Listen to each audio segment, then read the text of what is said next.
हाँ, लजीज गुस्से से भरे लहजे में नासिर पर बरस रहा है। दरबार पर हमला करने की जुर्रत कैसे हुई तुम्हें? मैंने तुम्हें अमन कायम करने का हुक्म दिया था, फसाद फैलाने का नहीं। नासिर सिर झुकाए मगर चालाकी से जवाब देता है, अमीर हलब, ये सब मैंने अपने इरादे से नहीं किया। ये सब कुछ इर्तगरल के कहने पर हुआ। इसी ने जलानी को कत्ल करवाया था। अल अजीज का चेहरा सख्त हो जाता है, आंखों में गुस्से की चंगारियां जलने लगती हैं। नासिर की बातें इसके दिल में जहर घोल देती हैं और यूं इर्तगरल के खिलाफ नफरत का बीज और गहरा हो जाता है। हलीमा सुल्तान आहिस्ता कदमों से अल अजीज के पास आती है, नरमी और वक़ार से कहती है, अमीर हलब, काई कबीले ने हमेशा हमारी मदद की है। वो मुश्किल वक्त में हमारे साथ खड़े रहे। मैं आपसे दरख्वास्त करती हूँ, उन्हें कुछ और वक्त दे दीजिए, जगह खाली करने की महलत बढ़ा दीजिए। अल अजीज लम्हा भर सोचता है, फिर मसनूई मुस्कुराहट के साथ कहता है, तुम्हारी बात मान लेता हूँ हलीमा, मैं काई कबीले को कल तक का वक्त देता हूँ और कल के बाद हमारा निकाह होगा। निकाह के बाद हम शिकार के लिए निकलेंगे।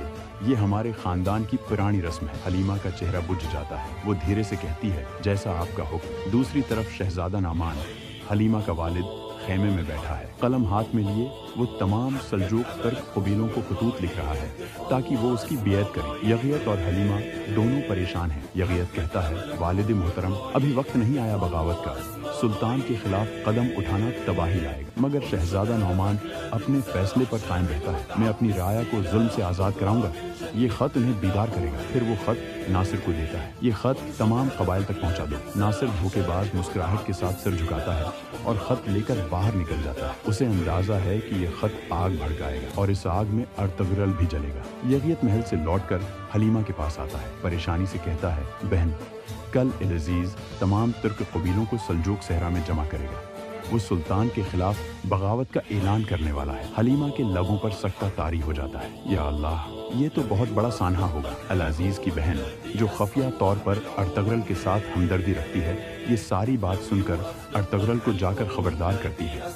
अर्तगरल के चेहरे पर संजीदगी छा जाती है। वो फौरन अपने भाइयों के पास पहुंचता है, जो हलब के बाहर काई कबीले के खीमों में इसका इंतजार कर रहे होते हैं। अल अजीज निकाह की तैयारियों में मसरूफ है। वो खुद हलीमा सुल्तान के कमरे में आता है और शहजादा नामान से कहता है, कुल निकाह के बाद मैं हलीमा को शिकारगाह ले जाऊंगा।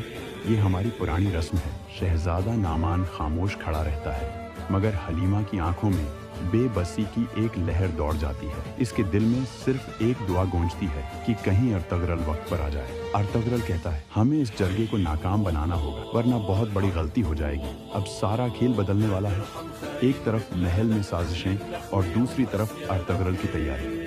कल का दिन फैसला करेगा कि कौन हक पर है और कौन तख्त का गुलाम।